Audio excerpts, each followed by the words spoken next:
I am a huge cryptid fan, so I try to read everything I can get my hands on about cryptids. I mean, come on, bookish things and weird stuff. Weird stuff includes cryptids and all things strange.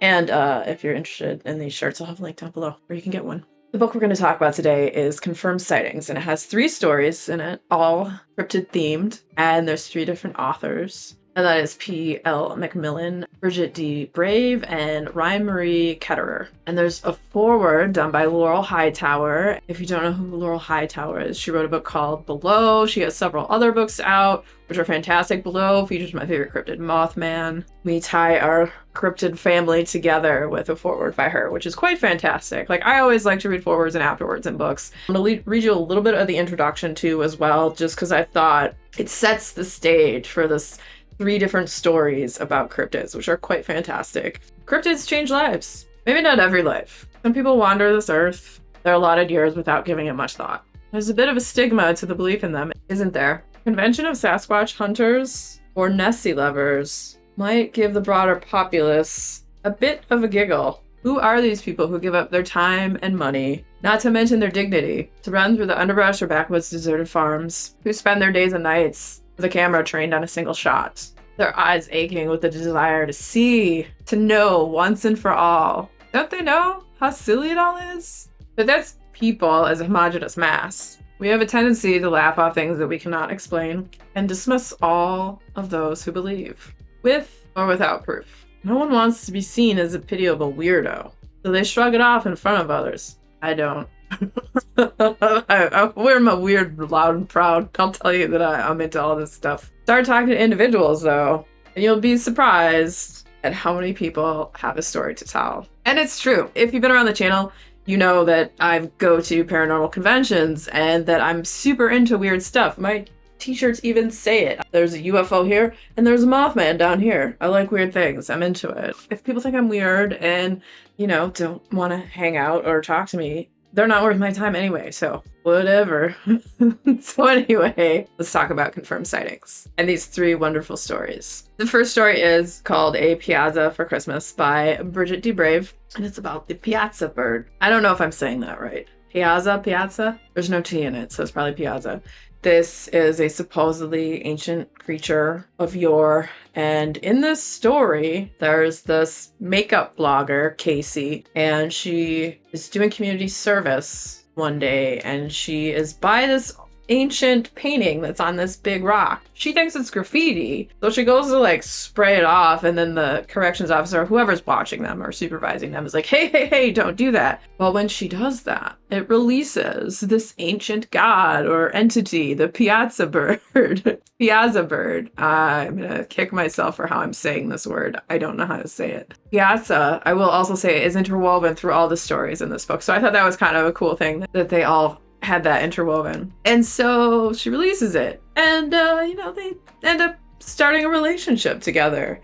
It's kind of funny at first, but then it gets really sad and horribly depressing because it ends up being this relationship that you see it as someone who is making excuses for someone who is horrible and abusive to them. Her lover, the piazza bird, is kind of creating horrible atrocities, killing people and tearing up crap, and she ends up living in an apartment covered with monster poop and gross stuff everywhere, and it smells really bad, and just making it sound bad. I really enjoyed it.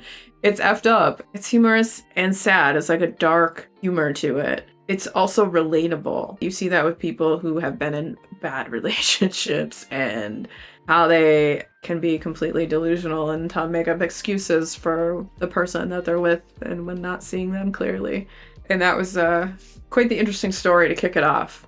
I liked it quite a bit. And then the next one, which is excellent also, is by P.L. McMillan, and it's called eyeofmoth.exe. And there's this crew. This is like a sci-fi story. This one might actually be my favorite. I have always said, when a writer can write and pack such depth and emotion into such a short story, it's always really impressive to me. And I felt like that was done in this Eye of Moth. And so Eye of Moth, there's this crew, and they're going out to the space station because the space station, all their communication's been cut off and no one's heard from them. And so these people that are this crew of this ship, the piazza. They've been sent out by this big company called The Company to go and see what's going on here. And one of the crew members, he's like, I got a bad feeling about this. And one of the crew members is like, you always have a bad feeling about everything. So they get to the ship and they dock. And the only communication they really had was that a virus had been released or something of that matter. They're gonna go in and see what's going on and talk to the captain and figure all this crap out. So they get to the ship, and when they get to the brig or whatever, they go in there, and it's this medic, Bando, this other guy, Pharaoh, and this other woman, Thorn. She's the engineer. Pharaoh is, like, I guess, aspiring captain, and then the Captain Mueller, I believe. And then this other guy who's kind of like muscle security, Zolzalam. And they go and they get to the brig and they find the crew and the captain. And what ends up happening, because they're like, hey, we need you guys, surrender your blah, blah, blah. We have to figure out what's going on here with this, I guess, virus. And then the captain shoots their captain and then shoots the other guy. And then they put the other three in like a jail. And so it turns out there's this program, the Eye of Moth program, which back on their ship, the Piazza, you got the other engineer guy, Duncan, who I believe is Scottish, because that's what his accent seems like. And he's working on this program too, trying to like decode it.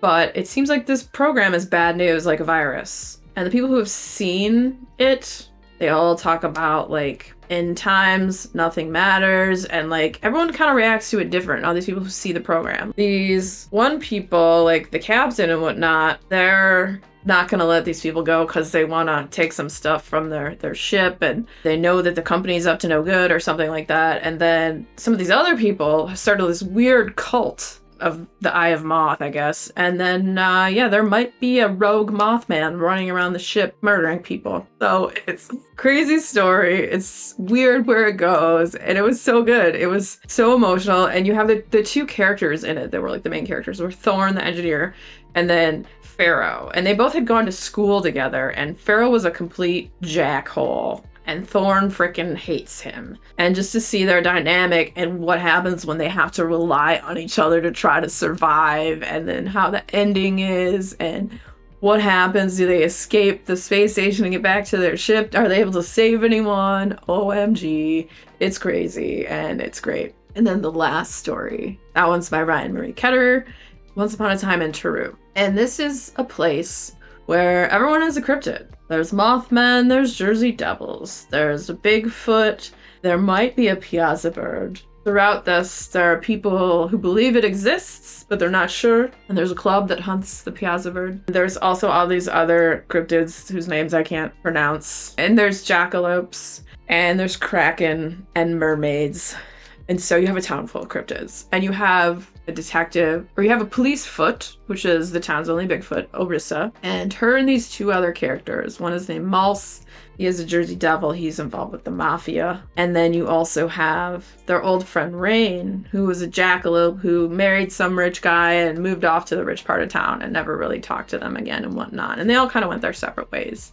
But then a murder happens. And the son of Rain, the jackalope, turns up dead. Orissa, the Bigfoot, has to track down and figure out what happened and who killed the son. As things should happen. It's strange. It's weird. I'm sure you've all had friends in life, like you went your separate ways, and just it's awkward when you do see those people again, coming back to your life, because they're just, everything's so different. You don't know what to say to each other. And that's kind of like the vibe you get when these three kind of like cross paths again. It's awkward and it's weird. And so you have that like emotional quality for it. And I feel like that's what I'm always looking for in a story, right? It can be outlandish and weird and wild, and I love that. But it also needs to have that something you connect with, right? And you feel that, and it makes a story better when you can connect. Even when it's like, hey, I'm not a Bigfoot or a Mothman. I do love Mothman. They're not so great in this story. They're kind of like the bad guys. What can you do? Sometimes they fall in with a bad crowd and do bad Mothman things, so I don't know what to tell you, but this one was pretty great too. I mean, I loved all three stories. They're really fantastic if you like cryptids. If you just like weird stories, Confirmed Sightings is awesome. If you're a fan of books that have to do with cryptids, the next video coming up will be another book about that, so stick around, check it out. And if you had fun hanging out today, hit that subscribe button, come back, see me again, and we'll talk about more bookish things and weird stuff.